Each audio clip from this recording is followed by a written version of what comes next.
Limits या limit of a function. अब देखिए लिमिट की ज़रूरत क्यों, व्हाई लिमिट। तो पहले हम लोग ये देखेंगे, उसके बाद व्हाट इज लिमिट। तो फंक्शन आप जानते हैं, जैसे y is equal to F X, कहा जाता है कि y is a function of x। यहाँ x इंडिपेंडेंट और y डिपेंडेंट वेरिएबल होता है, तो there are some relation between independent and dependent, इसी को हम लोग फंक्शन कहते हैं। और आप ये भी जानते हैं कि value of function at a point. तो value of a function at a point, जैसे मान लिया जाए कि F X is equal to 3x plus 4, एक फंक्शन लेते हैं और कहते हैं कि find the value of F X at X is equal to 2, यानी f2 का वैल्यू निकाल। तो क्या करते हैं कि जहाँ जहाँ x है वहाँ 2 रख देते हैं, 3 इंटू 2 प्लस 4 यानी 6 प्लस 4 और वैल्यू हो गया 10। तो कहा जाता है कि the value of function at x is equal to 2 is 10। अब एक दूसरा एग्जांपल मान लिया जाए कि एक फंक्शन हम लेते हैं x square minus 4x minus 2 और कहें कि फाइंड f2। तो आप देखेंगे कि जहाँ जहाँ x है वहाँ 2 रख देंगे, तो ये 2 माइनस 2 और ये 0 बाई 0 हो गया। तो ये 0 बाई 0 नंबर सिस्टम में क्या है, इसका क्या वैल्यू होगा, इसे हम लोग को देखना है। तो देखिए यदि हम 0 बाई 0 की बात करें तो न्यूमरेटर माने अंश को यदि हम हाइड करते हैं, ढक दें, तो जो ढका है एक नंबर है, तो any number is divided by 0, तो इस हिसाब से रिजल्ट हो जाएगा इनफाइनाइट, है ना, इंफिनिटी, किसी नंबर में 0 से डिवाइड करने पर। और यदि हम डिनोमिनेटर को हाइड कर दें, तो जो हाइड किए हैं एक नंबर है, तो 0 is divided by any number, तो ये क्या हो जाता है, ये हो जाता है 0। आप जानते हैं कि एक नॉन जीरो कोई ए हो, इसमें 0 से डिवाइड करने पर इनफाइनाइट होता है, और 0 में किसी नॉन जीरो नंबर से डिवाइड करने पर 0 होता है। तो अब इसमें एक दुविधा ये है, कंट्राडिक्शन है कि हम इन्फिनिटी का है या 0 का है। तो मैथमेटिक्स में ये मान्य नहीं है कि कंट्राडिक्शन की कोई गुंजाइश नहीं होनी चाहिए। तो एक और दृष्टिकोण से हम देखें कि जैसे हम कहते हैं कि 10 बाई 10 1 होता है, 5 बाई 5 1 होता है, -3 बाई -3 1 होता है, यानी न्यूमरेटर और डिनोमिनेटर अंश और हर अगर इक्वल रहे, समान रहे, तो उसका वैल्यू 1 होता है। अगर उस हिसाब से हम 0 बाई 0 को 1 मान लें कुछ समय के लिए, तो क्या यह पॉसिबल है या नहीं, इसकी सत्यता की हम जांच भी कर सकते हैं कि ऐसा संभव है कि नहीं, ये नियम यहाँ अप्लीकेबल होगा या नहीं। तो आइए देखा जाए, अगर हम 3 में 0 से मल्टीप्लाई करते हैं तो 0 होता है, 5 में 0 से मल्टीप्लाई करते हैं तो भी 0 होता है।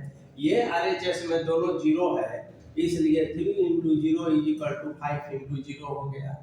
अब इसमें दोनों तरफ से हम लोग डिवाइड कर दें, इज इक्वल टू में कोई फर्क नहीं पड़ता है। इसको हम रीअरेंज कर लें तो 3 into 0 by 0 is equal to 5 into 0 by 0 कह सकते हैं। अब 0 बाई 0 को 1 माना गया, तो 5 इंटू 1, तो this implies that 3 is equal to 5। तो 3 is equal to 5, this is not possible या दिस इज रॉन्ग, क्लियरली आप जानते हैं। तो hence our supposition that 0 by 0 is equal to 1 is wrong। तो हम कहेंगे कि 0 by 0 1 नहीं होगा, मतलब ये रूल यहाँ अप्लाई नहीं होगा, तो नॉट इक्वल टू 1 कह देंगे। तो इसका मतलब है कि नंबर सिस्टम में यदि हम देखेंगे तो 0/0 का जो वैल्यू है इसको निर्धारित नहीं किया जा सकता है, यानी यह अनडिटरमाइंड है और इसको एक विशेष नाम के तहत कहा गया, चूंकि फंक्शन से रिलेटेड वैल्यू है। तो ऐसा फंक्शन जिसका वैल्यू है ना नहीं प्राप्त किया जा सके, है ना, जिसके वैल्यू का निर्धारण नहीं किया जा सके, वह अनिर्धार्य है, इनडिटरमिनेट है। तो इसीलिए इस सिचुएशन को, जब जिस फंक्शन के लिए ऐसा सिचुएशन हमें मिलेगा तो उसको कहा जाएगा कि फंक्शन का वैल्यू उस खास पॉइंट पर यानी कि 2 पर, ठीक है ना, अनिर्धार्य है यानी इनडिटरमिनेट है, जिसे हम लोग indeterminate form of a function के नाम से जानेंगे, है ना, indeterminate form of a function, या इसको हम लोग मीनिंगलेस भी कह सकते हैं। तो देखिए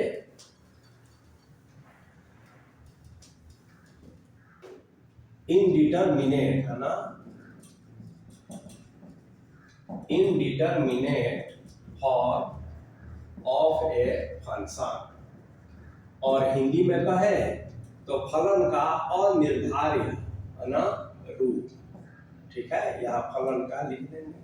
तो फलन का अनिर्धार्य रूप या इनडिटरमिनेट फॉर्म ऑफ फंक्शन, इसको हम मीनिंगलेस भी कहेंगे, है ना, मीनिंगलेस फॉर्म, या इसको इल्यूजरी भी कह सकते हैं हम, है ना, illusory form of a function. तो कब, तो जब यह मीनिंगलेस हो गया, तो पहला क्या मीनिंगलेस हो गया, तो 0/0। अब इस तरह के प्रॉब्लम्स जब सामने आया तो कहा गया कि यह अनसॉल्वेबल है, यानी इसका वैल्यू नहीं निकाला जा सकता है।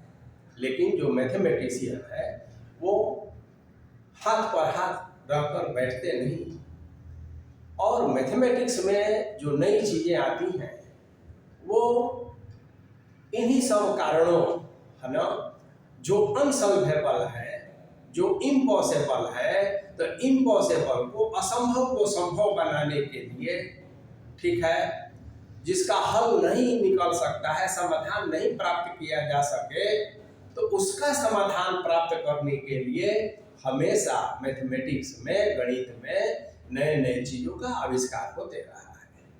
तो अन्य कारणों के साथ साथ यह एक बहुत ही महत्वपूर्ण कारण था कि इस तरह के जो प्रॉब्लम्स थे अनसॉल्वेबल, इसको सॉल्वेबल बनाने के लिए दिया, यानी उस समय के जो लोग थे, मैथमेटिशियन थे, हमारे पूर्वज थे, they are forced to introduce a new type of tools, a new type of rules, ना, a new type of operator which is known as limit, है ना, या लिमिट ऑफ ए फंक्शन। तो लिमिट हम लोग पढ़ रहे हैं, लिमिट पर फोकस करेंगे।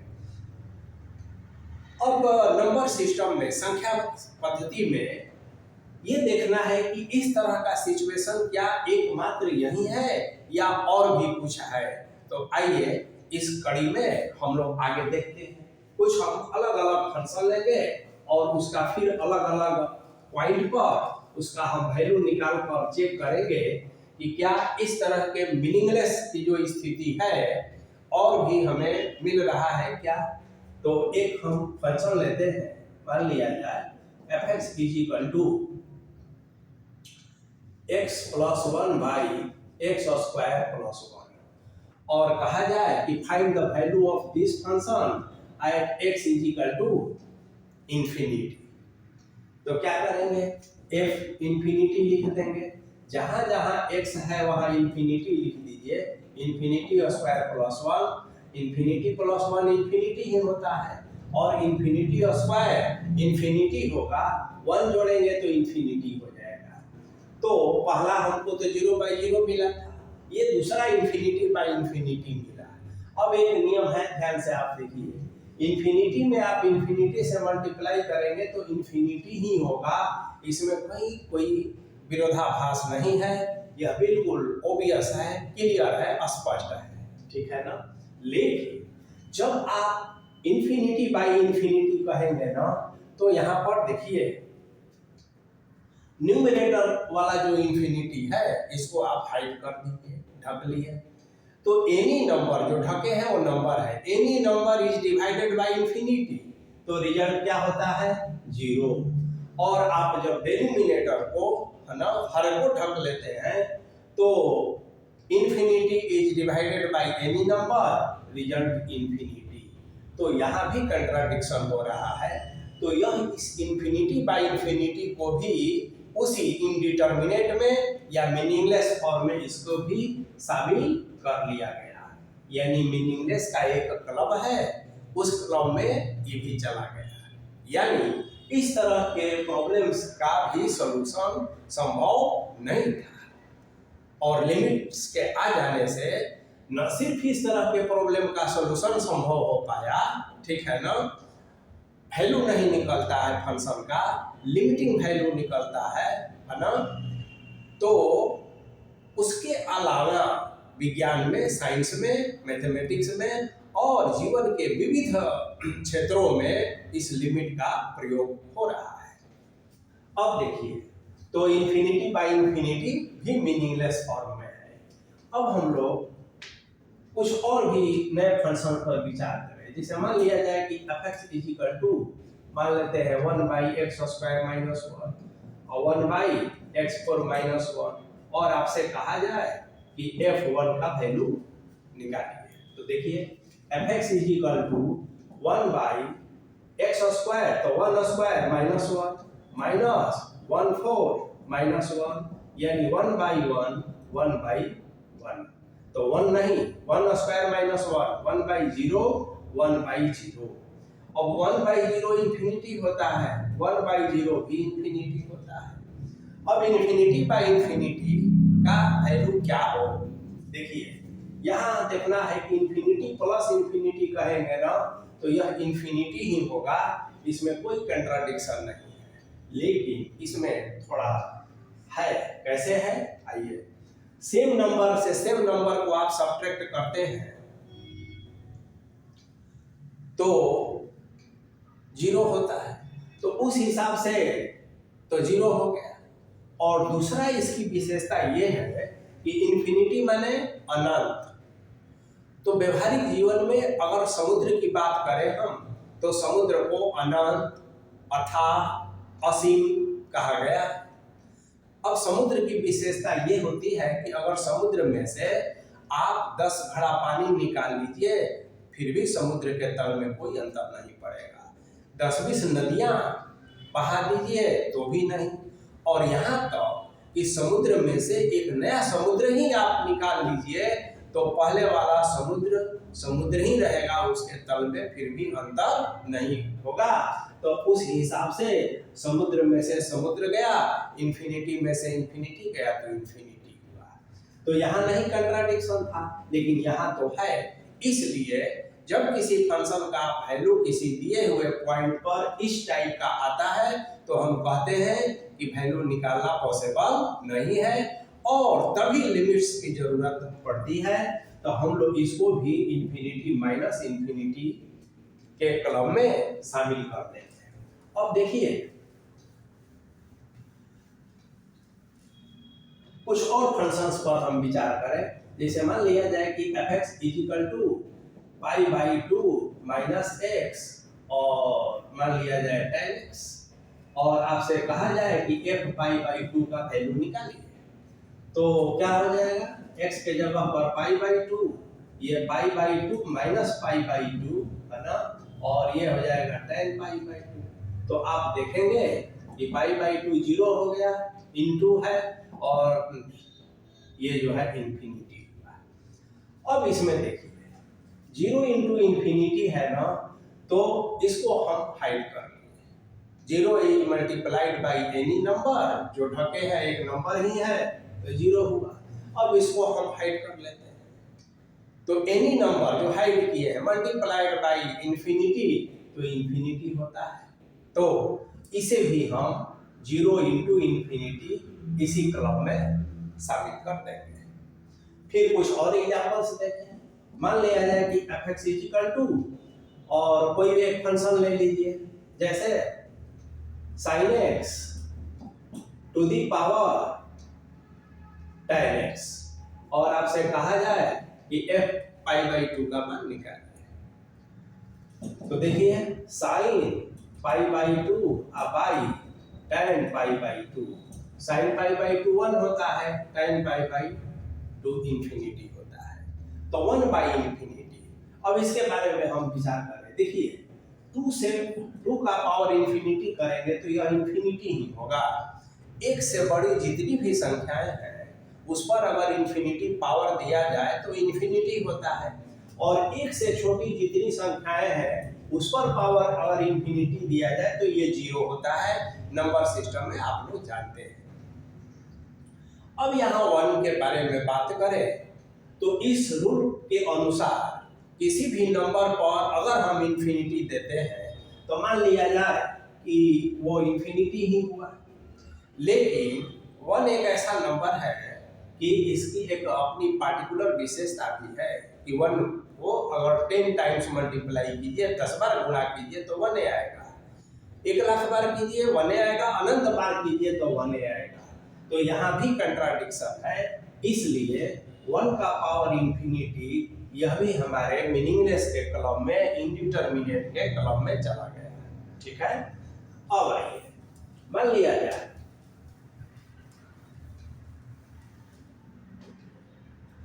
कि अगर हम कहें कि fx is equal to sin x to the power tan x, और आपसे कहा जाए कि f0 का वैल्यू निकालिए, तो देखिए sin 0 और tan ना 0, यानी 0 टू दी पावर 0। अब यह भी एक खास पोजीशन है। 0 टू दी पावर 0 का मतलब देखिए, यदि इस नंबर को हम ढक लें है ना बेस को, तो बेस नॉन जीरो बेस का कोई भी 2 पावर 0 हो जाए, any number to the power 0, तो एक हिसाब से 1 होता है।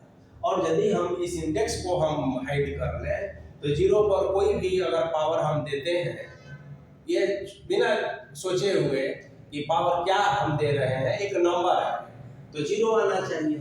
तो ये जो सिचुएशन है ना, इसको ये निर्धारित नहीं करने देता है, इसलिए 0 टू दी पावर 0 को भी हम इसी क्रम में शामिल करेंगे।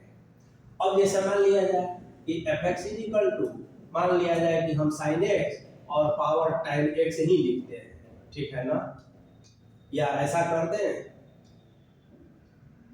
इसको cot x कहते हैं और इसको हम sin x कहते हैं, और f0 का वैल्यू निकालने को कहा जाए तो देखिए f0, तो ये cot 0 हो गया और यहाँ पर sin 0 हो गया। cot 0 इंफिनिटी और sin 0 0। अब यह भी एक विशेष सिचुएशन है कि इंफिनिटी टू दी पावर 0, तो इसको अगर हम हाइड करते हैं तो any number to the power 0 1 होता है, इसको हाइड करते हैं any number to the power 0, ठीक है ना, ठीक है, infinity to the power 0, any number to the power 0 1, और इसको हाइड करते हैं तो infinity to the power any number infinity ही होता है। तो यह भी जो है इंफिनिटी का पावर 0। तो देखिए 1 2 3 4 5 6 और 7, ये 7 फॉर्म है जो इनडिटरमिनेट फॉर्म ऑफ फंक्शन का निर्धारण करते हैं, और इसी केस में लिमिट की जरूरत पड़ती है। अब है कि आपने जाना कि व्हाई लिमिट। अब आगे हम लोग देखेंगे नेक्स्ट क्लास में कि व्हाट इज लिमिट, लिमिट है क्या और लिमिट क्या है। इसको जानने से पहले कुछ सिंबल्स को भी हम जानेंगे, समझेंगे, तो फिर हम लोग